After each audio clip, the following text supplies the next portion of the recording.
And trigger warning, spoiler alert, this is a bad time to plan a wedding. You are experiencing the Tom Kelly Show. I am here with a comedian, and do we call you a blogger if it's in a newsletter? What's the right word for you? A newsletter writer, I think, is the right term. Blogger has bad connotations for a lot of people, I think. Perfect. So hang tight to that for a second, folks. I'm here with Matt Ruby, who has what's it called? How Am I Funny? Funny How. Letters to a young comedian. Okay, and we're going to get into the whole thing of it. I'm new to reading his blog. I've talked about, I'm sorry, God damn it. I'm new to reading his newsletter. How dare you? Oh my gosh, this is like calling the flight attendant stewardess is what I feel like that is. No, they're flight sex workers. That's what we call it. Oh God. And we're canceled. Here we go. But yeah, it's I kind of accidentally found Matt Ruby's newsletter literally only 2 weeks ago and can't get enough of it. I found him through Matt Broussard, who's a guy I met while out in LA, or a guy I connected with more while out in LA. Funny comic, and it was your article. I guess first we got to ask people first, what is the newsletter about? And we'll work backwards. Sure. It's about the craft of stand-up, like actually the nuts and bolts of being a stand-up comedian, and sort of like looking back when I was starting out, what do I wish I had known? And sort of, just sort of that guidance of just stuff that I would have wished someone had told me when I was in the beginning stages of doing stand-up. So I love that and completely think you're crazy for doing it. Why are you helping out the guys behind you? Let's start with that. And guys and girls behind you. Well, I think it's like a restaurant owner who publishes a cookbook. Like, no one's actually going to make all your dishes and steal your recipes and open up a restaurant right next door that's competing with you. Like, it's, I think I appreciated when, people like George Carlin or, Louis would give interviews and talk about their process and how they did stuff. And I'm just sort of like a fascinated by process kind of guy. And I'm not worried that this is going to increase the competition and take away opportunities that I might have. Okay. I love that thought. And I'll just chime in, and I think it's a good way to so I think it's ostensibly for, newer comedians, but I think it's also for comedy nerds and just creative people in general. And I think it's a good way then for me to promote my own stuff along the way also. Perfect. So, and I think that's exactly how you wound up here with me. Cool. Is I read an article, I think you were quoting Matt Broussard, I forget, but what I loved was you found a quote from another comic, and the line was, I could do one Netflix special and get discovered one way, was the quote, or I could do 60 TikToks and get discovered potentially 60 ways. Andrew Schultz said that, yeah. Okay. Yep.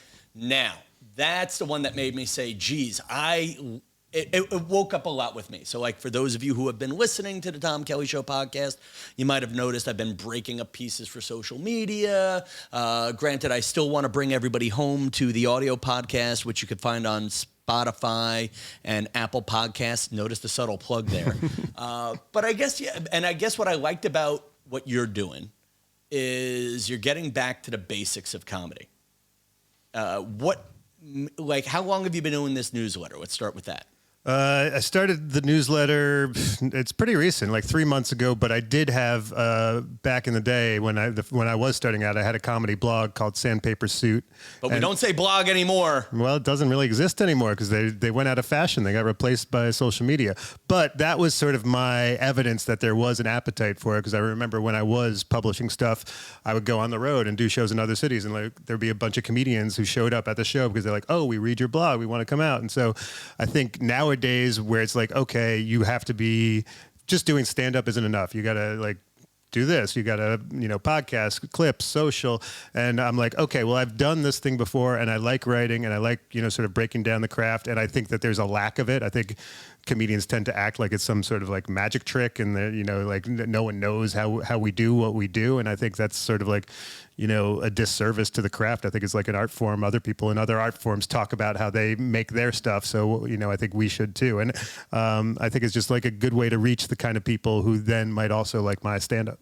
So I'll tell you what I like about what you're writing is it's about the mechanics. Everything seems to be positive, the people you talk about. And it's not a critical blog. Like, it's not like Yeah, I saw yeah. Tom Kelly's stand-up and Tom Kelly's jacket looked cheap. I don't know. It was like, No, I'm mostly talking about like legends or people who I really like respect and or admire, and even or like peers who I think are doing like cool stuff, in like the same scene right now.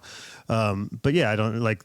I'm not doing it to critique people. It's more sort of like good ideas and inspirational stuff, I think. So a lot of my listeners they're not comedians. Mm-hmm. A lot of my listeners may not even love comedy, honestly. If they experience this, how could you be a comedy fan? That said, actually, self-loathing joke that tanked on Matt Ruby aside, let's start with this. How has getting back to the mechanics of your craft helped you with your craft?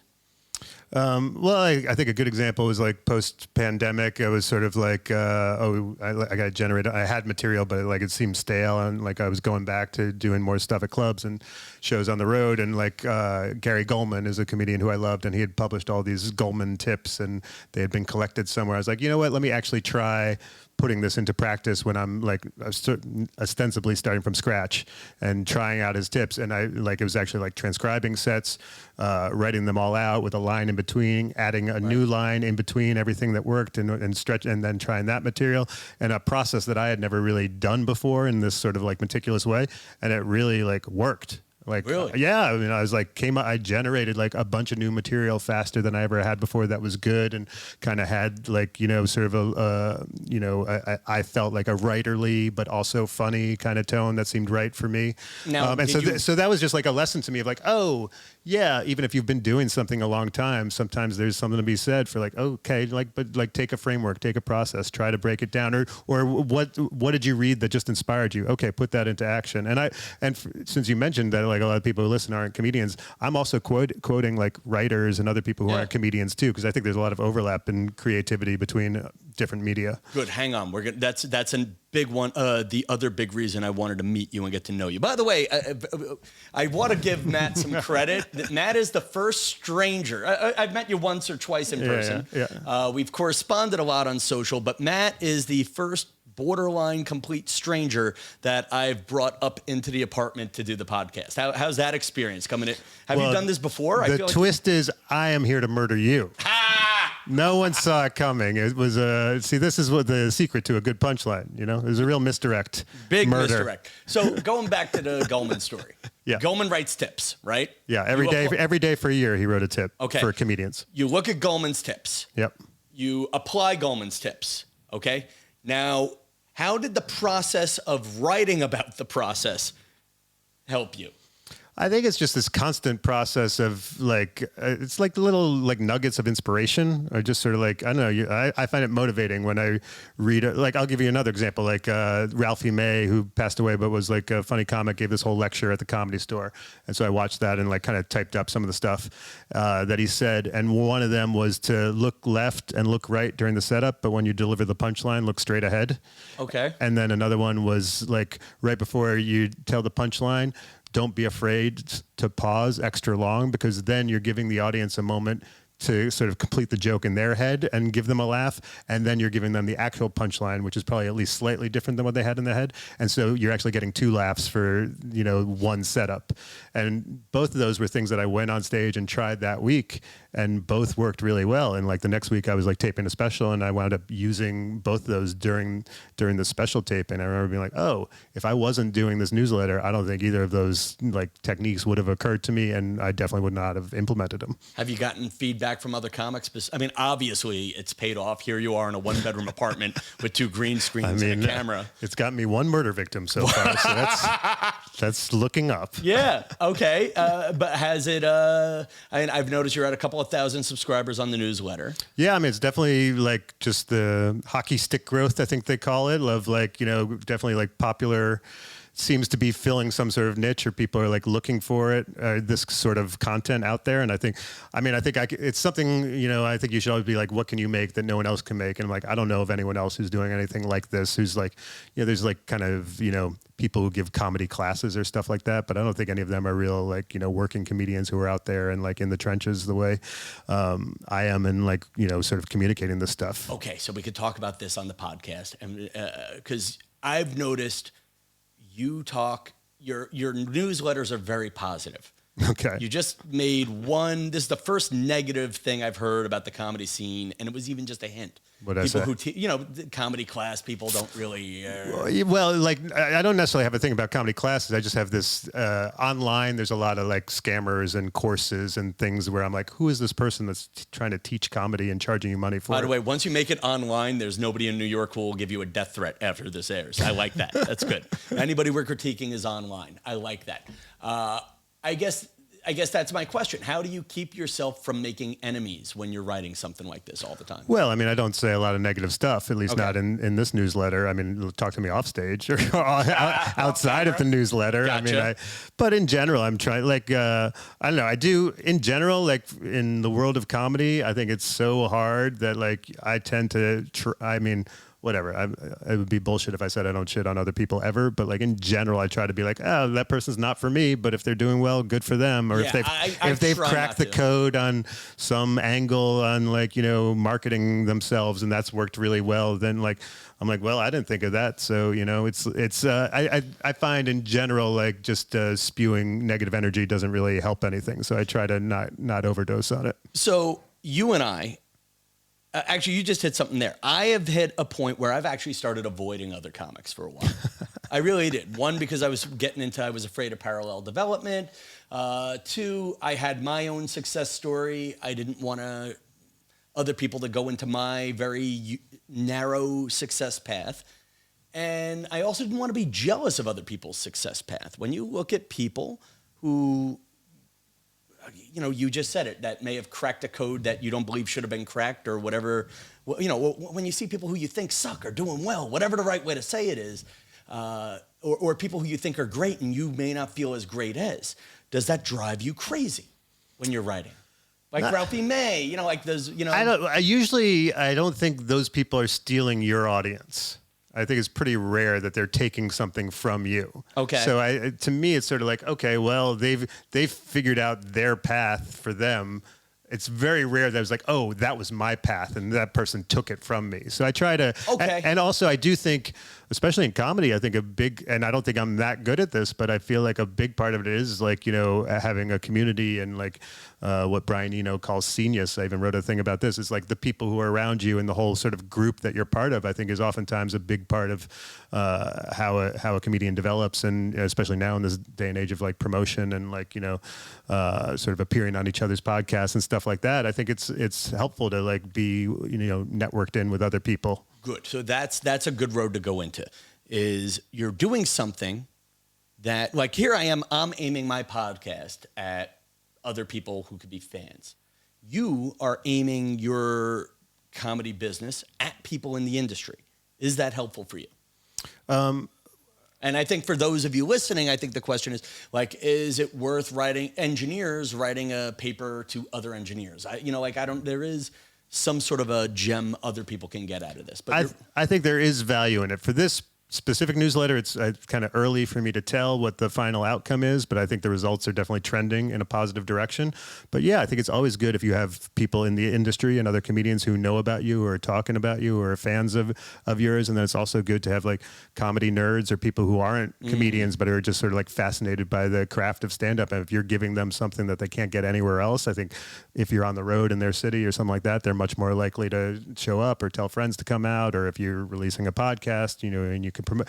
I think these days it's all about trying to build a base of an audience of when you do have something that you're trying to release or going on tour or something like that. That you're not just starting from scratch. You're not just shouting out into the void.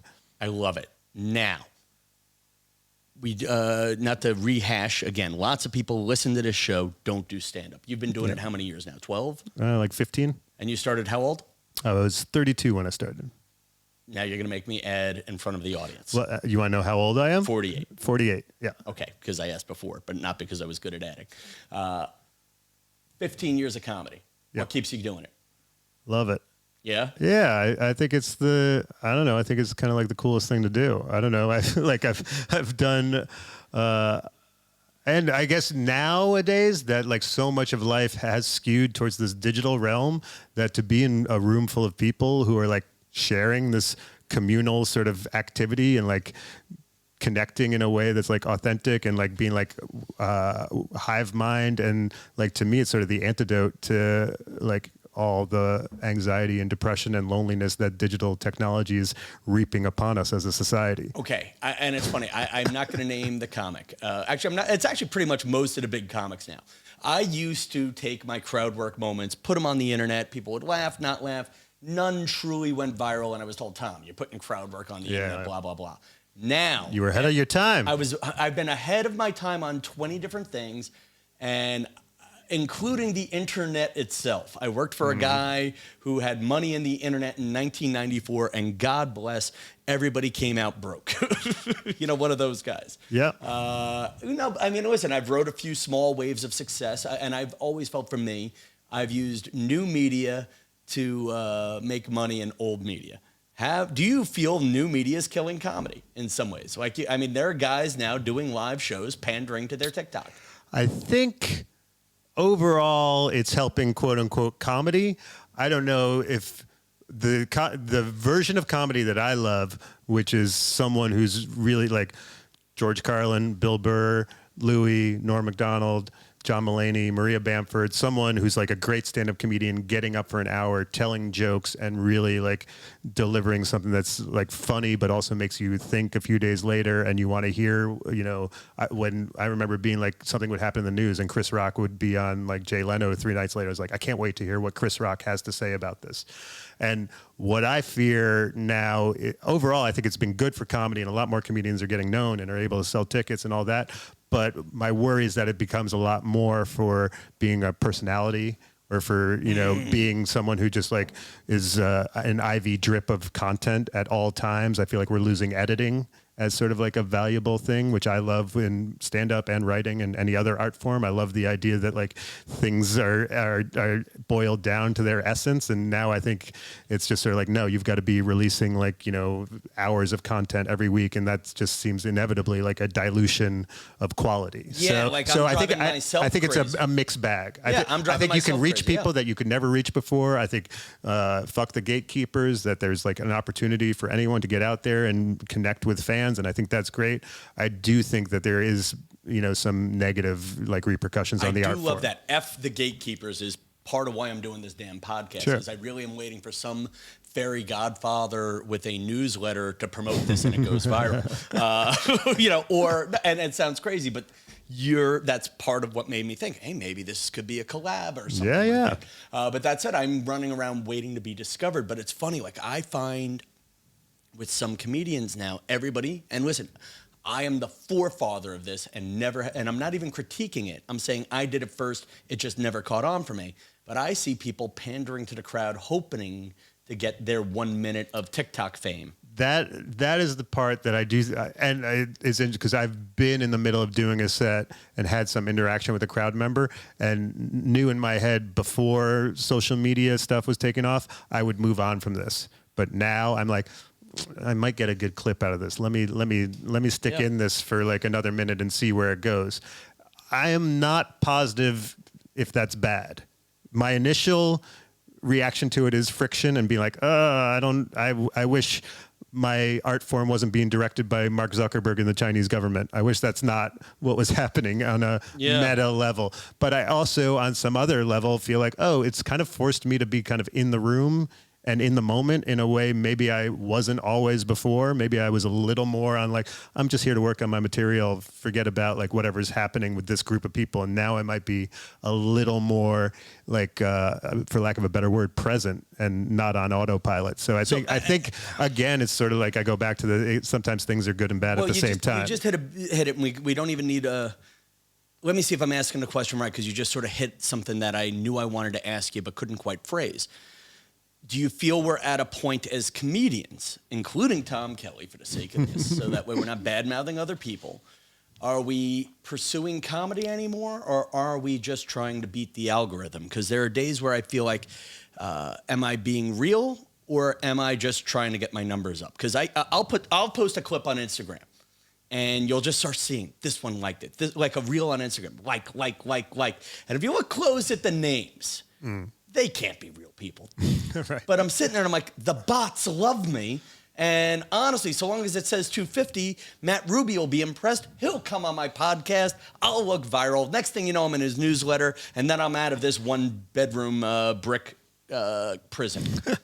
You got to start doing stand up for bots. It's a perfect fit. Well, God damn it. Yeah, I would. Well, I think you're building an audience through whatever you release. And if your audience wants something that you don't do, that's going to be a problem. So I think there's something like it's sort of like a magnet that you're putting out there. And so like, what are you trying to attract? So I would say like, as long as you're releasing stuff that you like and you're like, oh, if someone likes this, then that's the kind of person I want to be my fan and they'll like the other stuff that I do. But if you're putting out stuff that's like, look, this is nothing like who I am or what I do or anything else that I make, but I bet it'll get a lot of likes, I think there's probably like diminishing returns on that kind of stuff. And here's the brilliance of having you on this podcast, Matt Ruby, is that's the segue to the final question I needed. Right. I thought that was a great answer. Putting a magnet out, that was a great answer for people who don't necessarily pursue comedy every day too. My question for you now is, I know for sure I have an engineer who listens. I have a respiratory therapist who listens. I have a events producer who listens. Who else? Just jobs off the top of my head. I have a sports writer who listens. We have a handyman who listens.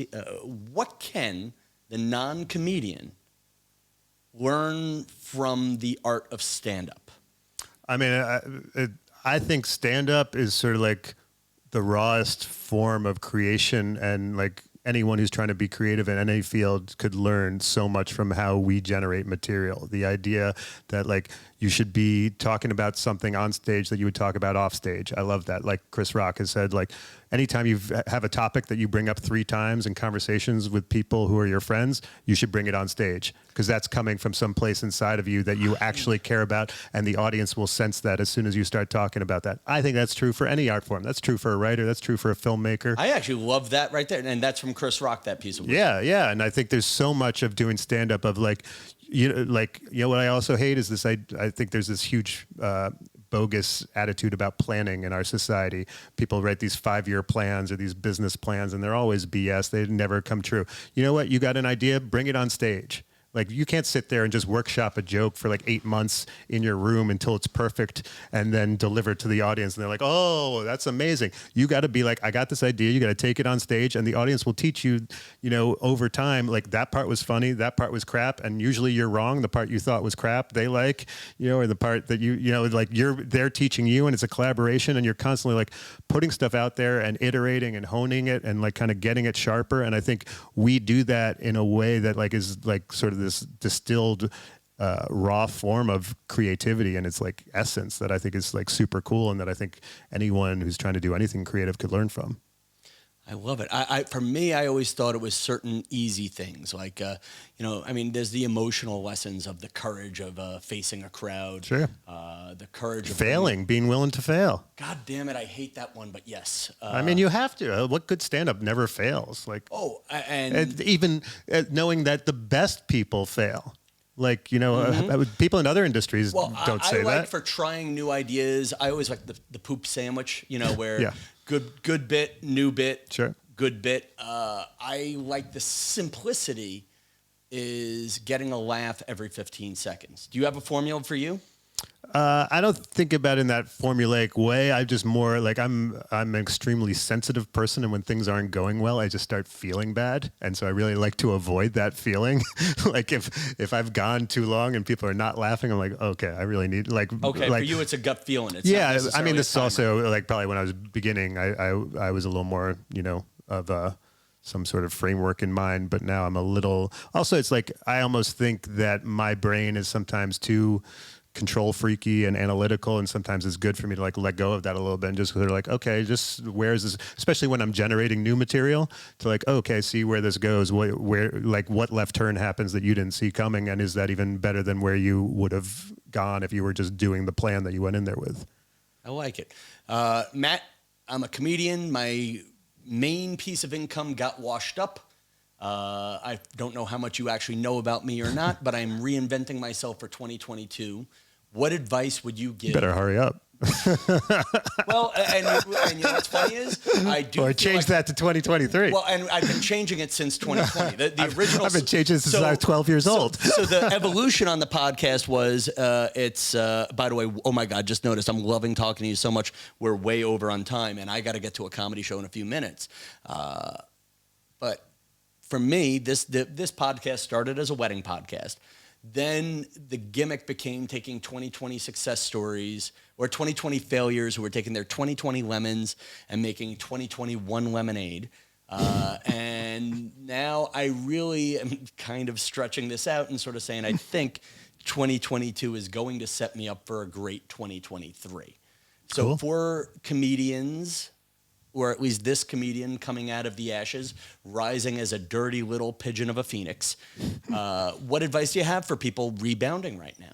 Well, I mean, I think there's a lesson embedded in what you just said of like, so you had this idea, this wedding thing, and you start that. I mean, this is like coming up with a joke. It's like, I got this idea, let me bring it on stage.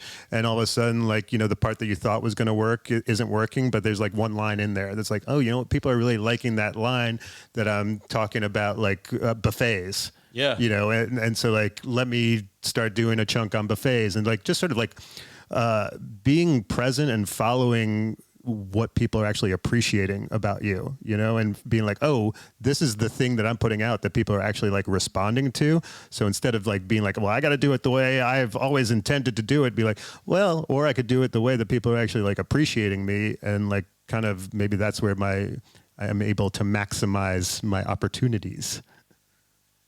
I hate to say this, man, but first, I'm glad you didn't murder me. And we're not done yet. Well, and you're right. Once we upload the episode, check to see if I'm okay. I got to wait till the camera's off. I'm not an idiot. Hi. But yeah, this was useful, and I appreciate you making the trip. And Thanks for would you do having this me. again? I'll think about it. God damn it. God damn it. You know what I like? God damn it. All right. Well, you know what, folks? That's it. Listen, all right. That's my good advice. Great answer to any question. Let me think about it. Let me think about it. There you go. So, Matt, tell them where the newsletter is again, and how does a random person find you? My name is Matt Ruby. You can find me at mattrubycomedy.com. I have links to everything there. This newsletter that we're talking about is called Funny How. It's funnyhow.substack.com. I also have another newsletter called the Rubesletter, R-U-B-E. Wait, I didn't even know that one exists. What the hell is mattruby.substack.com. That's a little more of me and my creative flow and writing essays and jokes and stuff that's not about just like quoting other comedians, but making my own stuff. All right. Well, you know what? Then I guess we'll have to bring you back to promote that. All right. If you're done thinking I'll about think about it. Yeah, think about it. And for me, folks, listen, Tom Kelly Show across the board. If you're new to the podcast because of Matt, I should have said this at the top of the darn show, but hit subscribe on your favorite way of getting podcasts. And I'm Tom Kelly Show on Instagram, YouTube, Snapchat, MySpace, Facebook, all that stuff. And we do have a secret Facebook group if you want to join it. And until next time, friends, good night, New York.